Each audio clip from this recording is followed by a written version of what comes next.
नमस्कार। गणेश जी के कई नाम हैं, कई नामों से वो प्रचलित है। भारतवर्ष में गणेश जी की पूजा कोई भी कार्य की प्रारंभ में की जाती है।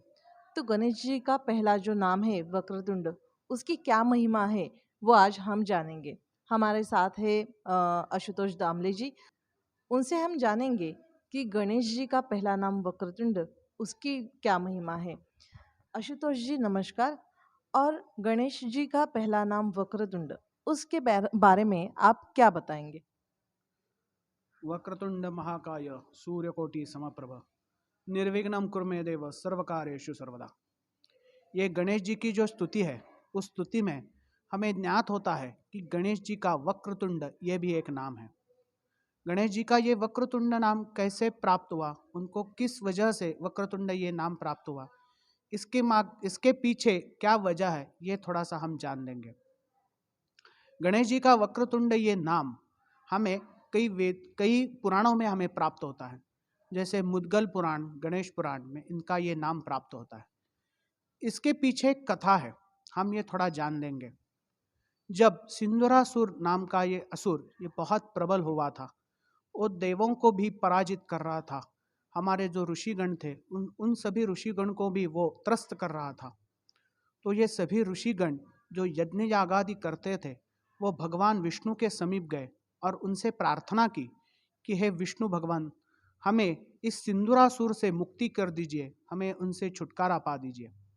लेकिन भगवान विष्णु ने कहा, यह सिंदूरासुर जो है वो ब्रह्मा जी से वरदान प्राप्त किए हुए है और उसे हराना नामुमकिन है। लेकिन अगर महादेव जी का पुत्र जो पर्वत पार्वती देवी के उदर से निर्माण होगा, वो सिंदूरासुर का वध करेगा, ऐसा भी वरदान, ऐसा भी एक शाप ब्रह्मा जी ने सिंदूरासुर को दिया हुआ है।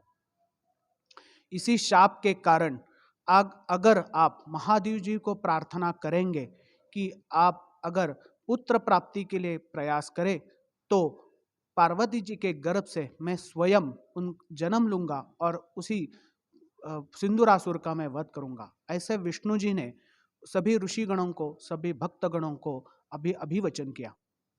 जब ऋषिगण, सभी साधुगण महादेव जी के पास गए, तो उन्होंने ये प्रार्थना स्वीकार कर ली और कुछ दिनों बाद पार्वती जी को गर्भधारणा हुई।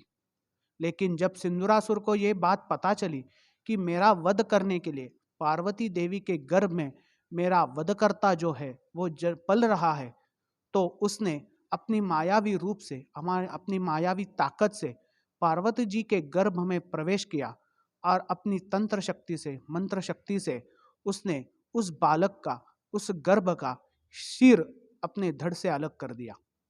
जब पार्वती जी के गर्भ से उस बालक का जन्म हुआ, तो उसकी शरीर में चेतना थी, लेकिन उसका सिर नहीं था। सिर न होने के कारण भी शरीर में चेतना होने का एक कारण कि वो स्वयं भगवान विष्णु के अवतार माने जाते हैं। कई पुराणों में ऐसे उल्लेख मिलते हैं।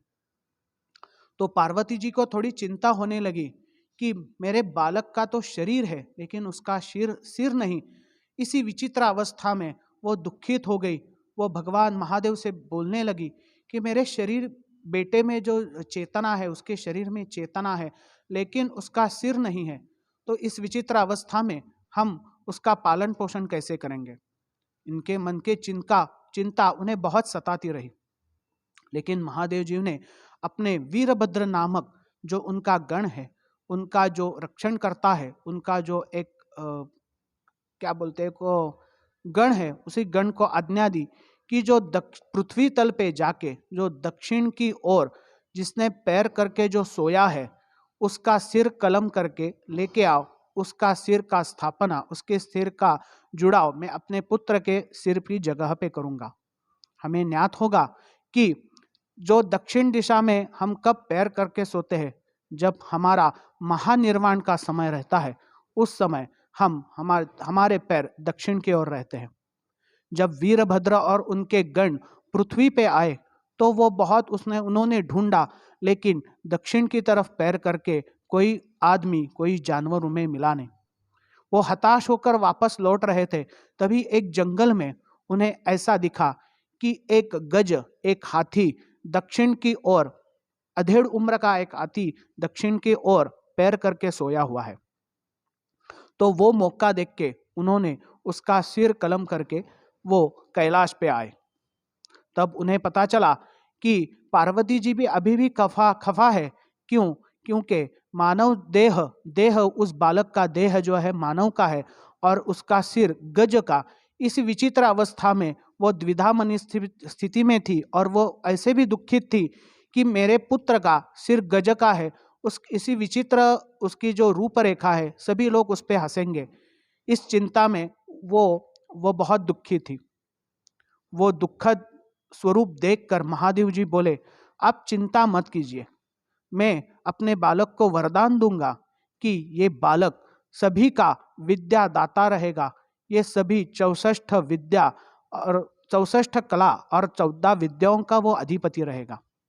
ये इसे ऐसी वरदान से उसने भगवान महादेव से प्राप्त कर लिया।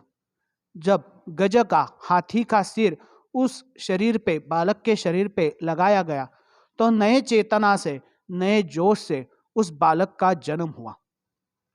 इसीलिए गणपति जो गणों का अधिपति है, उसी गणपति का जन्म हुआ। इसी प्रकार की वक्रतुंड यह नाम की जो कथा है हमने सुनी। गणेश जी का हमने गज का जो मुख है, जो हाथी का मुख है, हाथी का मुख होने पर भी हमें ज्ञात होगा कि पृथ्वी तल पर गज, हाथी यह ऐसा जानवर है जो उस स्मरण शक्ति में वो बहुत ही प्रबल है। वो अपने एक ही गण में रहता है, अपने पूरे परिवार के साथ रहता है। इसी कारण गणपति जी को गज का सिर लगाया गया। और हमारे हिंदू धर्म में, हमारे धर्म में गणपति को विद्या का अधिपति, विद्या का भगवान, विद्या का प्रमुख देवता माना जाता है। वक्रतुंड नाम की यही कथा है जो हमने अभी सुनी। कई पुराणों में अलग अलग तरह से यह लिखी गई है। कहाँ पे अलग अलग असुरों का नाम मिलता है, लेकिन सिंदूरासुर नाम का जो असुर है, इसका नाम बहुत पुराणों में हमें देख सकते हैं। इस प्रकार का वक्रतुंड नाम की ये कथा हमने सुनी। धन्यवाद जी, आशुतोष जी, आपने जो जानकारी दी। आज हमने गणेश जी का पहला नाम वक्रतुंड, इस बारे में जानकारी ली। अगली मालिका में हम गणेश जी का दूसरा नाम एकदंत पर जानकारी लेंगे।